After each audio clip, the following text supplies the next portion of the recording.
Oh boy, you can feel it in your bones, can't you? Some old black and blue Bears football coming up on Sunday afternoon. Oh, no. It's not just black and blue Bears football. It's Packers-Bears. It's the rivalry you pretend is a rivalry even though it really hasn't been for decades. Yeah! And you used to, typically, the Bears being a bad team going into a matchup against the Packers. But what might feel a little different compared to, the past couple of decades, for the most part, is that the Packers come into this matchup and they stink too. So you got two crappy teams gearing up to play crappy football. So it's not just Bears football, it's also this year Packers football.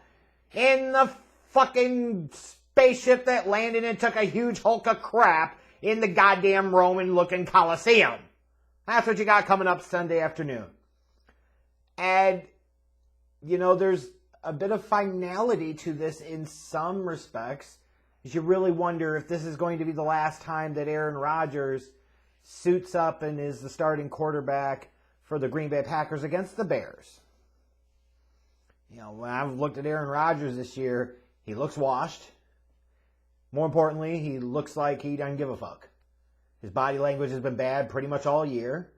And, some of it is his own doing. And some of it is also like the idiot general manager, Gutekunst. You look at this team and you say it's a good thing the Packers invested all that resources of draft capital on the defensive side of the ball, right? Except their defense stinks.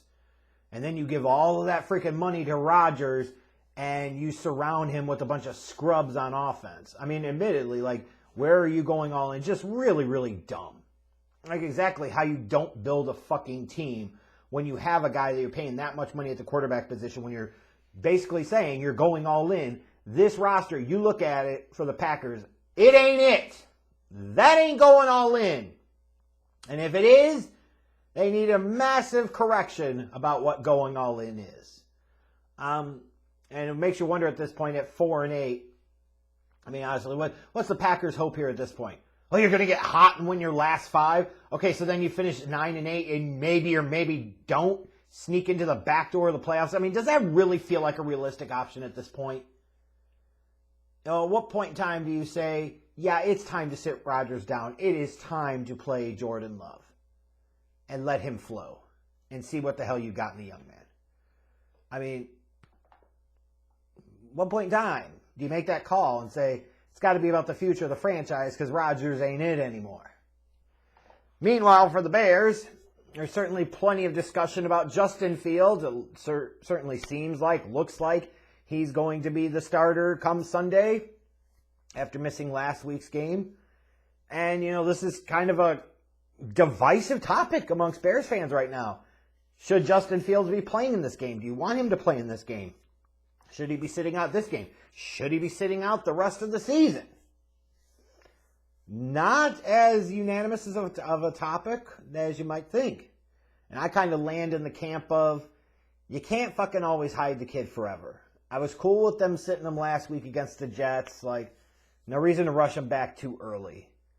But at some point in time, the guy's going to have to be able to show that he can stay healthy for an entire season. Now, you can say, well, this is only his second year, but yeah, he also had an injury last year that cost him some games. And now you got to this year and he's got an injury that's cost him a game. At some point in time, you need the dude to have the ability of availability. So if he's ready to go here, you got to go with him. You have to. You say, well, what if he gets hurt? What about it? That's the name of the game. You can't hide the fucking guy forever. You need these games. You need this experience. You need this to be able to develop him. He's not going to do that sitting on the bench on the goddamn injured list. He's just not. He already lost several starts last year because of Nagy's numbskulldness and stubborn stupidity, him and Pace. Why would you want him to lose several more starts worth of experience this year? Well, he's going to get killed behind that offensive line. How the fuck do you know that the offensive line isn't still going to suck next year? At some point in time, the guy's got to be able to play and got to show that he can stay healthy. Figure out how to avoid some of those big hits. But the other major bone of contention here involving the Bears, it feels like, at least among the fan base this week, is not only is there not nearly the level of excitement or buzz around a Bears-Packers matchup. Like, you could even see both Bears and Packers fans. Some are trying to pretend like they give a shit about this, but they really don't. Like, even the Packers fans, a bunch of bandwagon jumpers over the past couple decades. But if you look at them honestly, they're even their trash talk and their who's your daddy stuff. Like, even that effort has been half-assed because they know their team sucks and the Rodgers era is basically over. So they don't have a lot to be excited about. And then you've got the Bears. And it's Bears football! First in the league in rushing, butt naked last in the league in passing. Tell me how this is any different than any other year. The packaging of how you get to it might feel different, but the result is ultimately the exact same fucking thing. Let's be clear. Right? But there's a lot of talk and debate amongst Bears fans about whether you actually want to see the Bears beat the Green Bay Packers on Sunday. Whether it is better for them to lose this game and lose out and potentially get a top 2 or top 3 pick in next year's draft.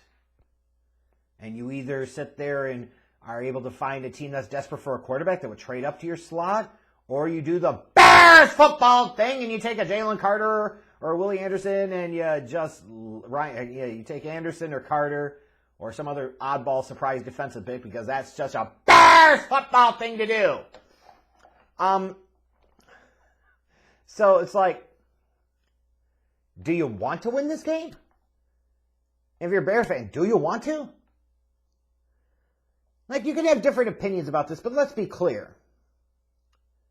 Tanking sometimes can be a little bit overrated because far more often than not, the best players in a draft are absolutely not chosen in the top 3 to 5 picks. They're not. In the history of the past 20 to 30 years, clearly bears that out. You'll have some exceptions to that, but the general rule is the guy that ends up being the best player in the draft doesn't go anywhere near the number 1 overall pick, let alone the top 3, let alone the top 5. So how much does that really matter in the grand scheme of things? But it is also fair to say that winning meaningless games at times can be really, really stupid. You think back to December of 97. The Bears won twice in December. If they would have lost both of those games, they'd end up with the number 1 overall pick, and they could have looked at Peyton Manning and then taken Ryan Leaf instead, but taken Peyton Manning. Like, that could have been a franchise changer for Chicago. Right? Next year, the 98 season, they win in December. In the 99 draft, cost them either a chance to be able to draft Donovan McNabb or be the primary beneficiary of the Mike Ditka, Ricky Williams Saints deal instead of being like a secondary bit player that was a part of that package with New Orleans and Washington. Like, this shit can matter sometimes. So, for somebody to say, well, you play to win the game. Yes, with the players that you have, but you can dictate and control some things. But don't fault fans for looking at the bigger picture because, frankly, they're fucking right. Everybody is entitled to their opinion, sure. But your opinion can be wrong. Like Kanye West has opinions. He's fucking wrong. You get what I mean? Like, you can have them, but that doesn't automatically mean they're right. The whole notion of, well, how can opinion be wrong? Because it fucking can be. That's why. If somebody said to you, Jay Cutler was a better NFL starting quarterback than Tom Brady, that's an opinion, and it's fucking wrong. So I totally get the Bears fans that are saying, I want this goddamn team to lose out. And it would be such a Bears thing to do in a lost, meaningless season to sit there and win this game against the Packers and watch themselves fall out of where they are right now, which is the top 2 pick, and potentially end up all the way. Where the hell would they end up? Like with I'm looking here at the Tankathon site. Like the Bears sit right now as of this moment, as of this recording, in the 2nd overall draft slot. They're not going to finish there, but you can pretend that they will. But if they win, it gives them 4 wins, and some of those other 4-win teams are going to lose. So all of a sudden you're talking about like they're somewhere in the 6 to 9 range or something. Meanwhile, if the Packers win, it takes the Packers from the 8th slot to like middle of the 1st round kind of shit, or close to it. Like, what's better long term? Would you rather sacrifice a few draft slots for yourself to knock Green Bay even further down in the draft order? Or would you rather lose yourself? You know, like, that's what I'm saying. Do you win and you knock yourself down a few spots? Do you lose and knock Green Bay down even further from where they are? I'm all kinds of disheveled right now. There is a big piece of me, admittedly, that wants to see Justin Fields go out and ball out, not as a fucking runner, but as a thrower of the damn football, because I think there is something to be said for the long-term future of the franchise, that the so-called franchise guy in Justin Fields needs to beat Aaron Rodgers before Aaron Rodgers exits stage right. He needs to snatch that shit from Aaron Rodgers. There is absolutely a mental block there. There's absolutely a piece of that there. And you would feel kind of unfulfilled as a Bears fan if you didn't fucking beat Aaron Rodgers one time. You know what I mean? The ultimate, like, Bears football, lose type of situation. You win, but especially if this team doesn't run the ball a fucking ton, it probably means they put Justin Fields at risk. And or you're just playing the same old type of football you've always fucking played. So it's nothing different. It's not modern. It's stupid. You lose. That means you lost another game. You know, I don't know. There really are no wins here. As far as who's going to win this game, shit, at this point, I might pick the Bears. Just because it would be so detrimental to them from like a future like draft pick positioning standpoint. This feels exactly like the type of fucking game that a dumbass Chicago team would win. Doesn't it? Doesn't it? The Packers suck. We know it. Even if you want to say, well, they played a little better lately. I don't mean shit. They still suck. 4-8 is 4-8 for a reason because they are doo-doo. I'm just saying. Yeah, I think the Bears might actually win this goddamn game on Sunday. And probably no matter what, I'm going to look at this and be frustrated because either they lose and it's like, oh, I had to lose to Aaron fucking Rodgers again and we got to listen to that crap. Or you beat the Packers and you're like, oh, there goes the fucking draft position and what the hell's the whole point of everything? Ladies and gentlemen, that is officially what we call no-win situation, which you know more affectionately as Bears football!